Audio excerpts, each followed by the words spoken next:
Ketemu lagi sama gue Bang Pileng. Kali ini gue mau menceritakan bagian kedua nih dari penghuni sumur tua. Nah, setelah kejadian-kejadian yang dialami oleh keluarga Ibu Maria, termasuk pembantu yang bernama Ani, yang ternyata Ani sudah tidak mau lagi bekerja di rumah Ibu Maria sejak kejadian dia melihat sosok hitam bermata merah tersebut. Lantas, kejadian apa lagi yang terjadi? Kejadian ini terjadi dialami oleh Ibu Maria saat Ibu Maria sedang tidur bersama anak bungsunya. Kali ini terjadi sekitar jam 1 malam. Saat itu, Bu Maria merasakan suasananya di ruangan kamar tidurnya itu terasa panas. Ada rasa gelisah dari Ibu Maria ini.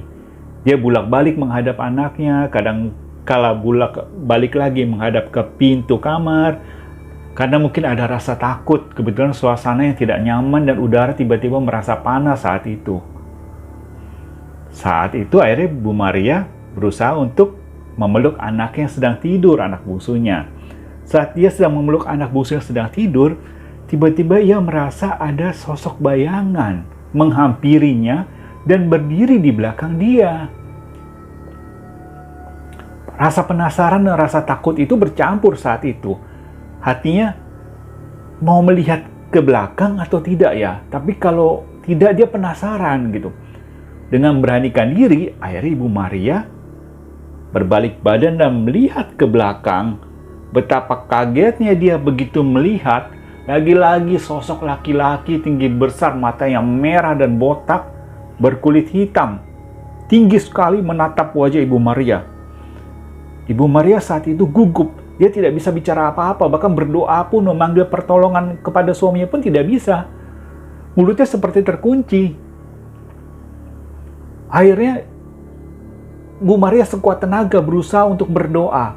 Tapi makhluk itu tiba-tiba menghampiri kepalanya, mendekati kepala Ibu Maria. Disitulah Bu Maria tambah ketakutan. Akhirnya dia berusaha untuk berdoa sekuat tenaga dan bisa, walaupun sedikit pelan-pelan dia berdoa, akhirnya dia bisa berdoa. Saat selesai berdoa, selesai pula lah makhluk itu. Di situ dia lemas sekali badannya, hampir tidak bisa berdiri.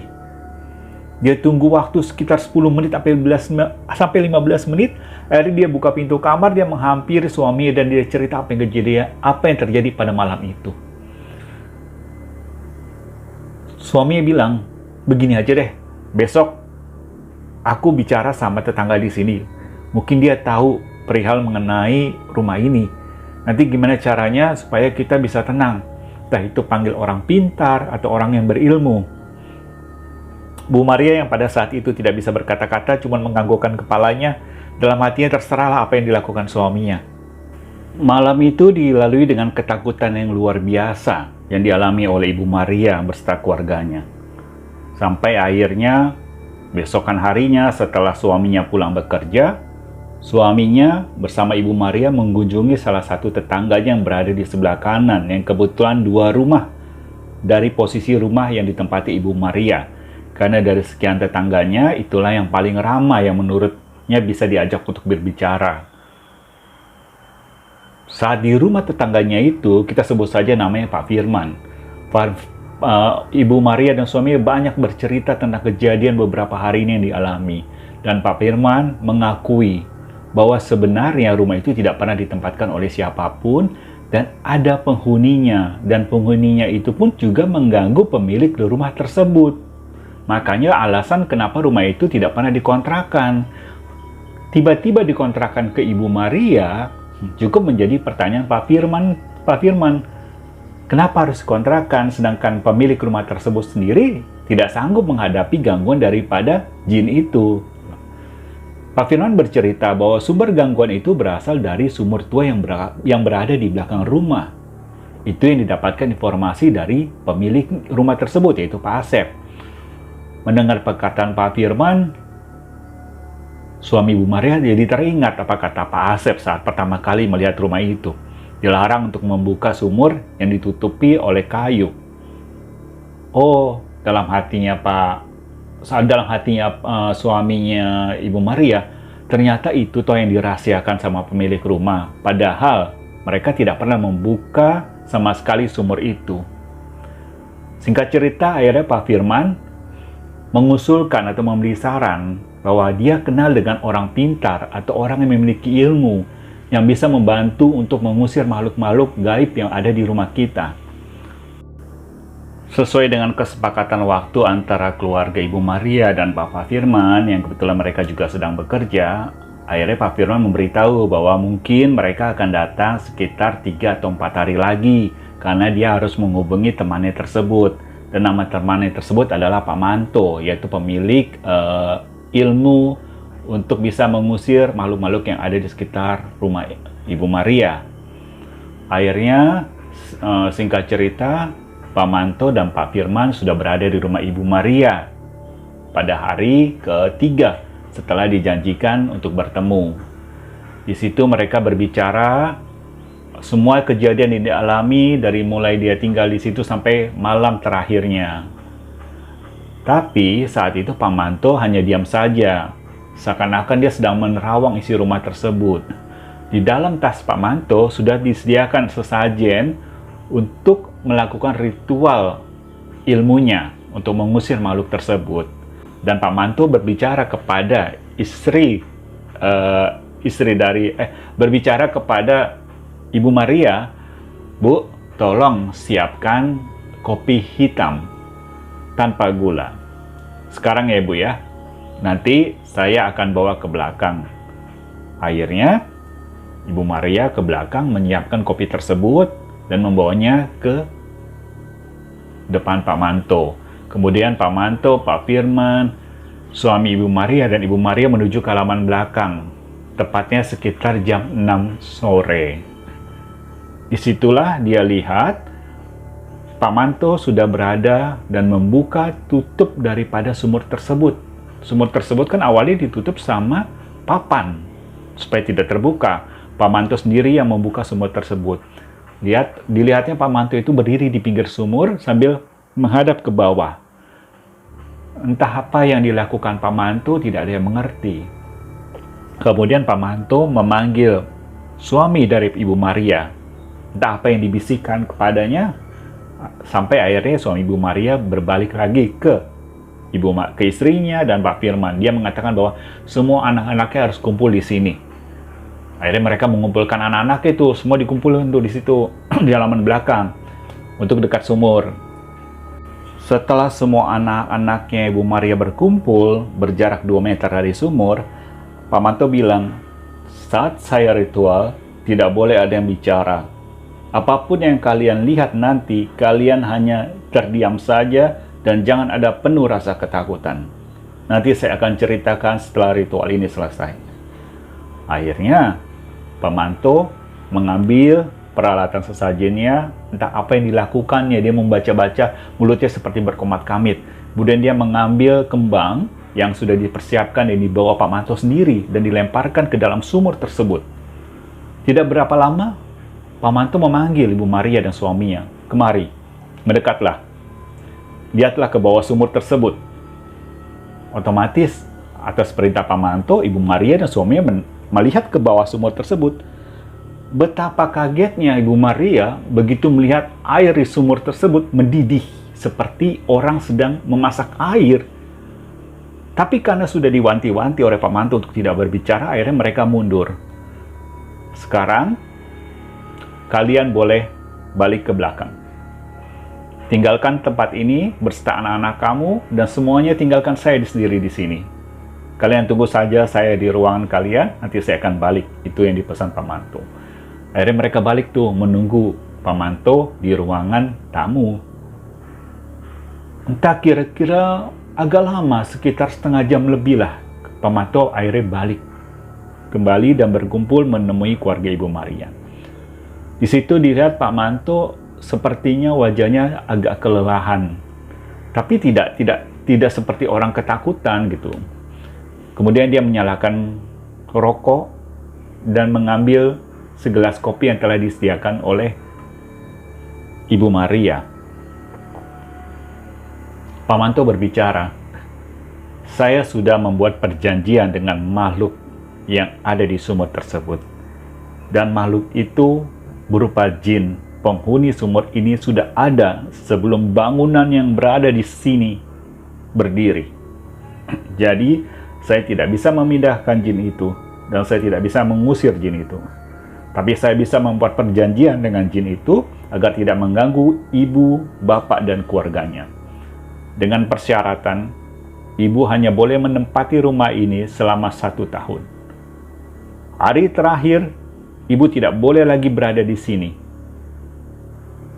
Ibu harus segera keluar begitu sebelum malam tiba. Jadi nanti hari terakhir, ibu hanya boleh sampai batas jam 6. Di mana saya membuat perjanjian ini sekitar jam 6. Dan ibu harus keluar rumah ini sebelum jam 6. Apabila ibu melanggar, saya tidak tahu akan terjadi apapun. Karena saya sudah membuat perjanjian dengan makhluk yang ada di dalam sumur tersebut. Mendengar itu, suami Ibu Maria menganggukkan kepala dan berkata, "Iya Pak, kami akan menepati janji kami, asalkan kami tidak diganggu." Baik, berarti Bapak sudah mengerti apa yang saya katakan. Kalau gitu saya pamit pulang.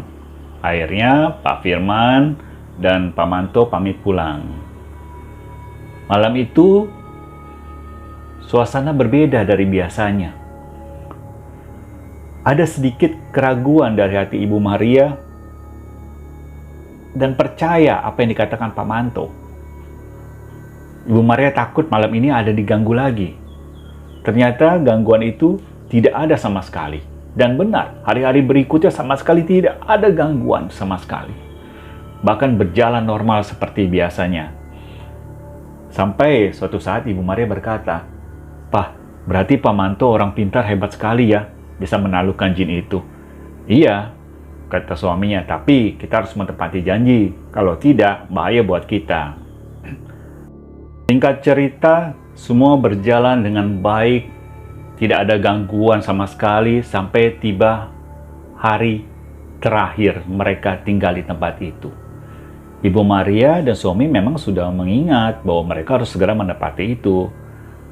Mereka akhirnya mendapat kontrakan baru yang rumahnya tidak jauh dari rumah yang mereka tempati sekarang atau rumah yang seram itu. Masih 1 gang. Mereka sudah pindah-pindah barang. Pada hari terakhir, ternyata ada 1 barang yang tertinggal pada saat itu. Dan itu sudah menunjukkan jam 8 malam. Saat itu, Ibu Maria minta tolong kepada anaknya. Yang namanya Leo, anak pertama. Dan anak keduanya bernama Edi. "Coba kamu ambil barang tersebut. Mama kelupaan. Itu ada lukisan. Lukisan itu peninggalan kakek. Lukisan itu ada di ruang makan. Lukisan itu kecil. Tapi itu peninggalan kakek loh dari Bali. Tolonglah ambil." Anaknya si Leo dan si Edi ini takut. "Ma, Mama nggak ingat Ma, perjanjian Ma sama Pak Manto dulu. Kita kan nggak boleh Ma kalau lebih dari jam 6. Coba aja lah. Kan kita udah nggak tinggal di situ," kata Ibu Maria. Ibu Maria masih bersikekel untuk mengambilnya gitu. "Tolonglah Mama," kata gitu. "Mama rasa nggak ada apa-apa kok," kata dia. "Ini kan baru jam 7, baru jam 8," kata dia gitu. "Kalau kalian nggak mau, udah Mama yang ngambil sendiri deh." Melihat mamanya mau ngambil, rasa tidak tega anak itu keluar dari hati si Leo gitu. "Ya udah Mama nggak usah ngambil ya, aku yang ngambil ya. Aku ngambil, tapi aku bawa senter ya," gitu. Takutnya kan lampunya udah nggak ada, dia bilang. Akhirnya mereka sepakat, Leo dan adiknya bernama Edi menuju ke rumah tersebut. Sampai di depan rumah, si Edi bilang begini, "Ini kan rumah udah gelap ya, lampunya udah kita copotin semua." "Takut aku," kata dia. "Ya ini daripada Mama yang kemari, udah ayo masuk," gitu, kata si Leo. Mereka buka pintu gerbang. Aman. Mereka buka pintu ruang tamu. Aman. Begitu masuk, mereka nyalakan senter. "Sebelah mana? Lu tahu nggak Mama nyimpannya di mana?" "Di ruang makan," kata Edi. Akhirnya mereka menuju ke ruang makan. Mereka senter tuh dindingnya. Dinding ruang makan. Ternyata ada lukisan kecil. "Oh iya, itu dia lukisannya," kata si Leo. Baru mereka melangkah untuk mengambil, tiba-tiba ada suara seperti orang mengedehem. Suara yang begitu berat. Mereka langsung nengok. Tapi mereka nggak lari gitu. "Cepet ambil," kata Edi. "Cepet ambil, yuk, cepet ambil." "Tunggu sebentar," kan. Pada saat itu Leo akhirnya berhasil mengambil lukisan itu. Begitu mau jalan balik, tiba-tiba dia mendengar suara seng. Seng, memang ada seng. Di halaman belakang itu ada tumpukan seng. Itu seperti dilempar orang. Prang, prong, prang gitu. Seperti dilempar. Secara otomatis si Leo dan Rudy ini takutnya luar biasa gitu. Mereka akhirnya lari sekuat tenaga. Tapi pada saat baru mau sampai di depan pintu ruangan tamu, tiba-tiba pintu terkunci sendiri. Blah! Wah, mereka berteriak sekuat tenaga, minta tolong. Tidak ada yang mendengar. Orang rumah seluas itu dan kosong. Dengan susah payah mereka berusaha untuk mendobrak, akhirnya terbuka. Saat terbuka itulah dia mendengar lagi suara kaki melangkah. Dak, duk, dak, duk. Mereka tidak pikir panjang, mereka langsung loncat lewatin pagar. Pagar rumah itu kebetulan tidak terlalu tinggi, sekitar 1 meter. Tapi ujung daripada pagar itu ada besi-besi. Saat itu, si Eddie melompati pagar, tapi dia tersangkut pahanya di ujung besi tersebut. Sampai robek pahanya itu sekitar 20 cm. Tapi karena rasa takut yang begitu dalam, dia tetap loncat, berusaha untuk keluar walaupun harus dagingnya itu tersangkut di ujung pagar. Dia tetap berlari sampai ke depan rumah kontrakan yang barunya gitu. Begitu sampai di rumahnya, mamanya kaget. Kenapa kamu? Mama sih, aku udah bilang, aku tuh nggak mau ke sana. Ini kejadiannya. Akhirnya mereka menceritakan dan mamanya betapa menyesal begitu melihat celana yang dipakai Eddie sobek, dan sobekan itu sekitar 20 cm. Malam itu juga langsung dibawa ke rumah sakit untuk dilakukan jahitan atas robek luka tersebut. Itulah pengalaman yang ada dari keluarga itu. Dan ini cerita bukan hanya cerita gitu, akan menjadi cerita turunan bagi keluarga Ibu Maria. Dan kemungkinan akan menjadi cerita bagi keluarganya Eddie. Karena bekas luka yang terjadi di paha Eddie itu benar-benar real dan masih bertanda sampai sekarang. Itulah cerita mistis yang dialami oleh keluarga Ibu Maria. Dari semua cerita ini, marilah kita ambil yang baiknya dan buang yang buruknya. Demikian akhir dari cerita ini. Sampai ketemu lagi di video gue selanjutnya. Salam dari Bang Pileng.